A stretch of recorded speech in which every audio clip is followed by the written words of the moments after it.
ngancani awake dhewe omong-omongan. Iya, karo ngaturke lelagon minangka panglipure para warga masyarakat kang lenggah ana ing dusun Wilangan. Iya, Srampaca. Yuk.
Dipegang miki.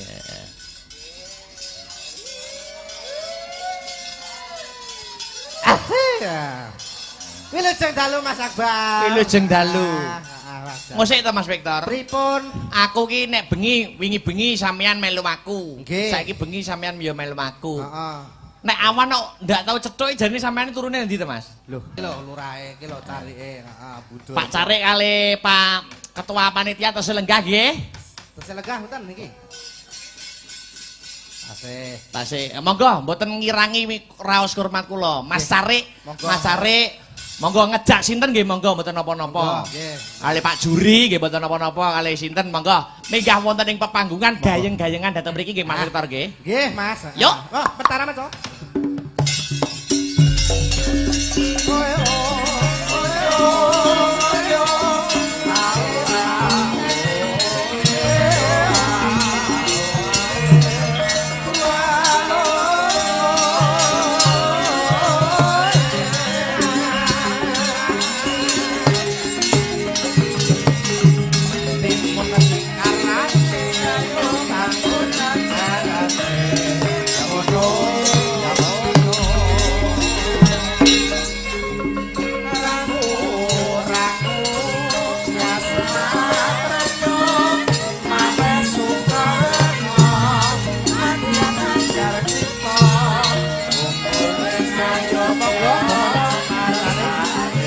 Monggo gayeng-gayengan dateng mriki Bapak.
megangi mic Mas Victor.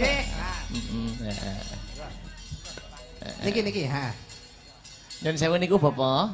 Mikipun Mas Victor. Jan kathah rame tak boreni kabeh.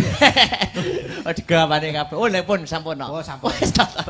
Tunggal mawon Mas Victor. Bakul obat. Pripun Pak Juri? Alhamdulillah matur suwun Mas Akbar. Kula sing matur suwun Pak Juri. Sami-sami. Kula diparingi rejeki. Kula dilayani langkung sae timbang tahun kepengker. Wah, Alhamdulillah. nggih seniman niku pancen targetnya harus semakin baik semakin baik. Nggih, nggih. Pripun komentaripun warga nglumuk sedaya niki dusun Wilangan? Alhamdulillah sami nglempak danten. Niki mboten warga dusun Wilangan mawon, niki warga sekitar ngantos kula wau panggih kanca saking Saradan. Oh Saradan saking nggih. Pundi menika Mbagor saking Ngadipira, kathah sanget kula panggih. Jegong nggih rawuh nggih jegong. Lah jegong nika piantun jegong ketua panitia jegong tanggal 8 Agustus. Jegong Ngadipira rawuh Nggih. matur nuwun. Nggih. Niki sinten mawon Pak? Kula dereng tetepangan nek niki Mas Sarik Niki Seto. ingkang Pak RW setunggal Bapak Suratim niki Pak Carik. Pak Carik kula Nggih. piyambak. Niki Bapak Saipul ketua RT 6 Wah. pinggir sepuran niki. Nah niki RT-ne niki. Hmm. Nah niki lajeng ingkang ngagem batik menika Bapak Supian ketua RT 5. Nah, terus pinggirnya sing kados Raden Setyaki niku. Lah niku bapanipun wilayah mriki. Bapanipun nggih sing bau reksa. Bapak Paidin menika Bapak Ketua RT setunggal nggih. Lingkungan mriki lah. Niki Bapak Paidin. Sing Ingkang terakhir nika Bapak Muji Prayitno. Nggih, Bapak Muji Prayitno Ketua RW 2. Nggih. Nggih, niki termasuk jangkep mboten wonten absen kalih ngapunten mboten wonten Wah, keterangan. pami absen nggih rugi kaya tahun pisan apa. Monggo Bapak badhe ngaturaken sepatah dua patah kata napa badhe nyekar sumangga. Kula mboten saged nyekar niki sing saged nyuwun niku Bapak Paidin. Jenengan nyuwun, jenengan nyuwun. Ngagem mic Bapak. Niki kula nyuwun yo zaman aku jek sekolah jek cilik niku kula nyuwun gending buta-buta galak. Nek dadi buta aja sok galak-galak. Nek galak mesti ndang gletak dhisik. Nggih napa mboten? Tak kira nyuwun gede apa wae, syukur sak buta-buta galak. Walah. Saged mboten? Saged nokur niki, kur. Soale ngeten lho, Pripun? nek dadi buta niku kadang-kadang buta niku mesti matine dhisik. Nggih. Niku ndang bayaran, nggih to. Oke. Niku mesti niku dadi kayang wong dadi buta mesti ndang gletak dhisik ndang nampa bayaran. Mas Victor niku nek wayang wong nggih dadi buta, Kula Pak. buta, Pak. Lah niki buta napa niki? Buta bajang. Oh mboten, Lah napa? buta telek. Cuman saya Buta telek terus kaya yo piye? enek to buta telek. Enten, Lah, nggih. enten. Kula mboten Dienakne. mboten. Nggih. Nggih. Ya, buta-buta galak pun Ah. ready to. Yo teman-teman. buta-buta telek. Aduh, pasane buta galak. Aja, aja. Mboten. Oh nggih galak lah nggih. Ayo galak terus ngidak telek. Nah, kuwi lho. Aja. Engko ngino wong gak pelik. Yo ta.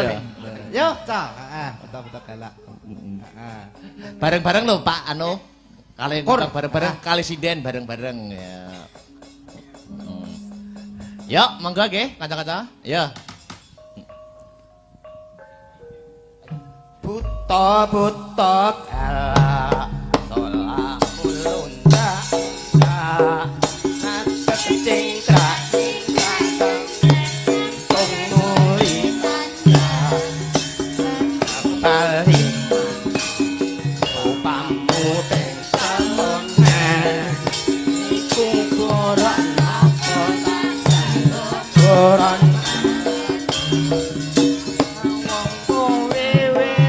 sing marang wewe sing marang sokono iki kuwati ayo kanca opari pate pera kulite ambeng terang kulite ambeng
Alhamdulillah. Niki sajake kok banyu jan. Napa? Niki lho kuwabenten dhewe-dhewe tapi ditabuhi jan guyub rukun, gitu. Nggih, betul. Ngaji kula niku masyarakat Wilangan guyub rukun gotong royong, gitu. Iya, Pun wonten sambi kala napa-napa. Betul. Alhamdulillah niki masyarakat Wilangan sami nyuwun sewu sami mriksani sedaya. Nggih no, wong liburane teng mriki kok. Ya kan madhep mriki kok ya. Matur nuwun Bapak. Atur sembah. Nggih. Napa sing intine wonten pamundutan napa request? Heeh. Monggo Pak Juri wangsul teng Pak Juri malih. Heeh. Pripun Pak Juri nyadong dawuh? Pacare mboten. Mboten tes pundi? Boten. Lho mboten tes pundi maksudnya? Mboten nyekar napa mangke nyanyi lho. Pak Cari biasanya campur sari Wong musik. jenenge kepala sukune gelem kok kepala suku. Nah, Lah saiki terus parangkate babar siman ki ya kebangetan lah. nggih. Ayo mari kita bersama-sama dulu. Dah. Iki lho. Mari kita bersama-sama. Jan kaya le. Wah jan. Mari kita bersama-sama Mas Cari. Bersama-sama. Ngeten Mas Dalang. Pripun? Niki kula ngejak rencang-rencang niki. Nggih. Masalahnya kula mboten saged nyanyi. Mboten napa-napa, mengke didampingi kalih presiden. Napa kesenengane napa pun? Keramen-keramen apa? Sing campur sari, Campur sari sing umume sakniki mawon. Mas. Napa? Panggung. Ning anu bal napa? Umume nek hukum panggung menika kalih menika. Apa kuwi Tor? Siji nek ora nyawer lho, tembang. Nyawer kau. Nyawer betul apa? Ya wis. Malah Harusnya kudu to wong prangkat sampai kepala suku atok. Kudu. Bengkoke nggih apa lah. Nggih. Eh, Napa Mas Arek? napa? Pamit dene napa? Sakniki nggih wong prangkat tok mau nyawer penggahane ngetutne kambinge ya nyawer kok. Wah, jan iki yo. Iki jane rebukan apa? Rebukan apa tok tek glendik. Heeh. Walah, ayang-ayang to. Oh, ayang-ayang. Sing dewa-dewa aten Bathara Indra terlalu niku. Apa kok tekan Bathara Indra? Lah dewa-dewa Mas. Ayang-ayang. Mbak Penny bisa ya? Mbak Penny ya. Oke, Mbak Penny jumeneng. Coba, Mbak Penny. Mendapingi Mas Cari. Ya. Kene-kene Mbak Weni. Nyonya Cari aman toh? Aman. Pokoke mbeke mboten cemburu nggih Pak garwa-garwane. Parane wong kok ndak mulih raleh lawang wedi ya. Ketika ancing kok jogo. Turu masjid. Turu masjid. Diayang-ayang dikasih Mas Akbar. Ya, yo dikasih Mas Tris. Tengah Ayang-ayang bersama Mas Sarik dan Mbak Penny yo joget bareng-bareng nggih. Ya.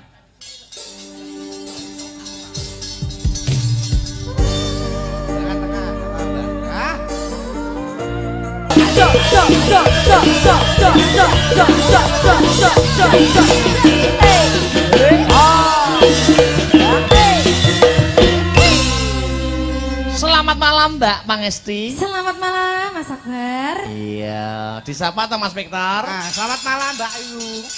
Selamat malam Adik. Ya Allah. Pripun kabare? Alhamdulillah sehat. Sampean gimana? Alhamdulillah rodok Rodo apa? semangat. Oh, semangat. Aku ditunggoni sampean iki semangat ta kok. Iya, wis rong dina ya tak tunggoni. Wah jan so beda ngono modele iki. Iya. Nggih, diaturi napa Mas ning? Ya nembang no masa derep. Ya, tembang Sik aja bengak-bengok, kowe piye dalange? Nah. Kowe piye dalange?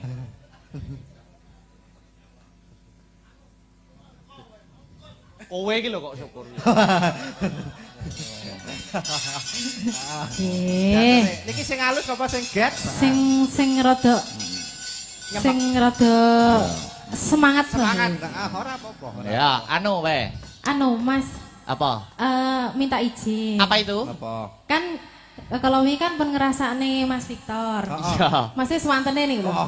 Saniki kula pengen ngrasakne Mas Heru. Oh, boleh. Boleh.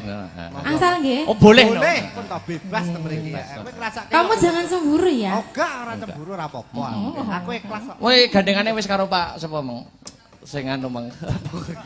Kowe ane Ibrahim sapa sing njaluk buta galak? Nggih. Monggo Mas Heru. Ya sepate cah. Sepate. Ya. Aja Mas. Iya, Mas Heru.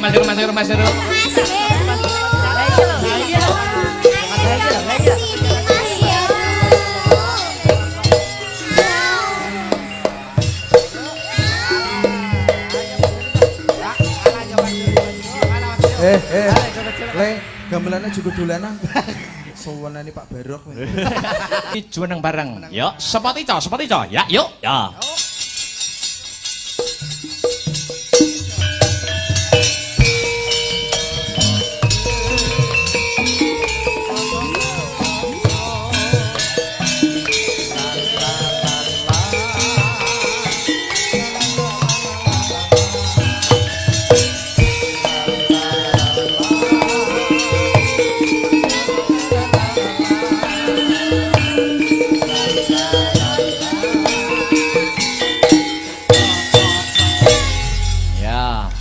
Singkur wae apa ya? Monggo Merdeka. Ke Taman Asmara nggih. Oke, ke Taman Asmara. Oke, siap. Nah, yo. Oke Mas Tris. Kanggo penutup ya Mas Victor. Nggih, wonten sesi Ya. rujukan. Yo, ke Taman Asmara nggih. Ya.